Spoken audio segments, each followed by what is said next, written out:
Sa bidyong ito ay ikwento ko ang mga karanasan at diskarte ko tuwing Hell Week. Madalas mangyari tong Hell Week pag malapit nang matapos yung quarter. Tapos tatambaka na kayo ng gawain ng mga teacher. Uy, kulang pa ata yan. Perfect. Pero don't get me wrong ah. May mga times talaga na kasalanan din nating mga estudyante kung bakit nagkakaroon ng Hell Week. Kasi imbes na tapusin mo yung inassign na gawain sa'yo, mag-i-scroll ka lang buong araw. Yung tipong isang buwan yung binigay na oras sa inyo, tapos gagalaw lang kayo pag bukas na yung pasahan. Galing. At syempre, hindi na rin ako exemption dyan. So una na dyan, syempre ang overnight. Hindi ito yung mag-chill lang kayo sa bahay ng kaklase nyo kahit yung paalam nyo talaga sa mama mo gagawa ng project. Kasi this time, gagawa talaga kayo ng project sa ayaw at sa gusto nyo. Meron nga sa aming pangyayari na bukas na yung pasahan ng film, wala pa rin kaming nagagawa kahit isang minuto. Ang akala kasi namin nun, next week pa ang deadline. So chill-chill lang kami ng mga kagrupo ko. Tapos maya-maya, dumating yung teacher namin. Oh, asa na yung movie nyo? Tapos nyo na ba? Ha? Ma'am, kala ko next week pa. Ngayon yung sabi ko. So dahil wala pa kaming nagagawa, nagmakaawa na lang kami sa teacher na extend kahit ilang araw lang.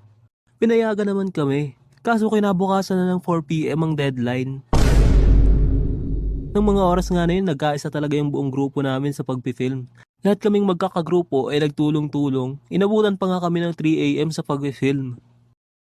So nakitulog na lang kami sa bahay ng klase namin. Tapos may exam pa kami kinabukasan. Talaga namang bangag na bangag ako habang nag-e-exam dahil sa kulang sa tulog. Tapos pagdating ng pasahan, okay, next week nyo na pala ipasa yung movie nyo. Pero yun, may natutunan naman ako sa bagay na yun. At yun ang gawin ng maaga yung mga pinapagawa sa'yo. Pero tumagal lang yun ng isang buwan, then balik na ulit ako sa pagiging tamad. Next naman, share ko sa inyo ang mga diskarte ko pag Hell Week tapos madaming quiz. At wag na wag nyo nga itong gagayahin kung ayaw yung mapunta sa guidance office. Ginagawa ko lang to pag sobrang brutal na talaga ng schedule namin. At yun na yung pagkukodigo.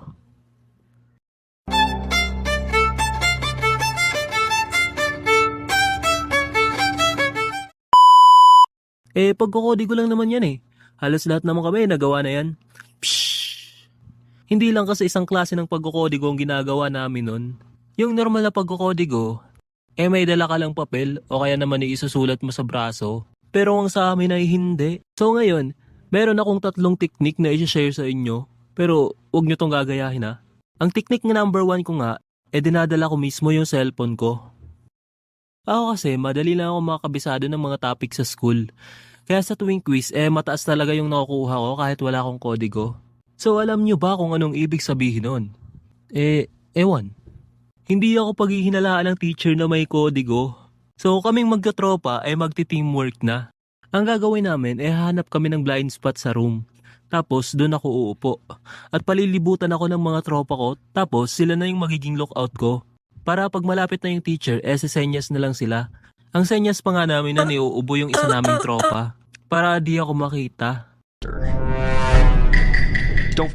At pagpapasa-pasahan na lang namin yung sagot. After nun, boom! Ang tataas ng score naming magtotropa.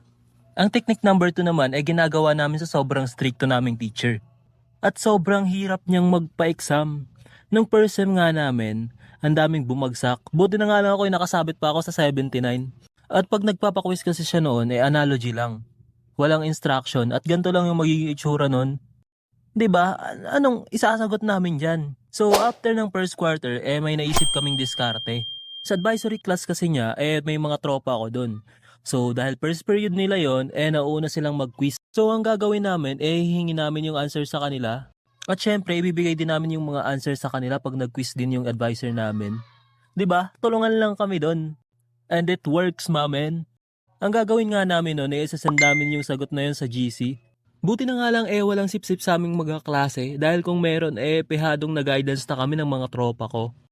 Dahil na din siguro yun sa alam nilang mahirap talaga yung subject na yun. Why are we still here? Just to suffer. Kaya nagkaisa ang buong section namin. Ang technique number 3 naman namin, ginagawa lang namin pag alam naming hindi gagana yung technique number 1 at number 2. Ang ginagawa ko nga nun, kukontsabahin ko yung dalawa kong tropa. Pinipili ko sa kanila yung mabilis magkabisado tapos hahatiin namin yung mga topic. So, kung 3 chapter ang sakop ng quiz, tig-iisa kami na nga aralin. At teamwork na lang. Ito nga ang pinaka-safe naming technique. At take note guys, ginagawa ko lang to pag wala na talaga akong no choice. Yung tipong sobrang dami ng pinapagawa sa amin. At pinapaalala ko, lalo na sa ating mga batang manonood dyan, na wag niyong gagayahin ang mga kwento ko dito. Dahil pawang mga eksperto laang ang nakakagawa nito. Pero seryoso guys, sana ay wag niyong gayahin yung mga kalokohan na pinagagawa ko dito. At tapusin niyo ng maaga yung mga pinapagawa sa inyo para hindi ka matambakan ng schoolwork. Para hindi rin maging impyerno yung isang buong linggo nyo. So yun lang guys, maraming salamat sa panonood. Shoutout nga pala sa mga tropa ko dyan na nag-subscribe. Ariga thanks!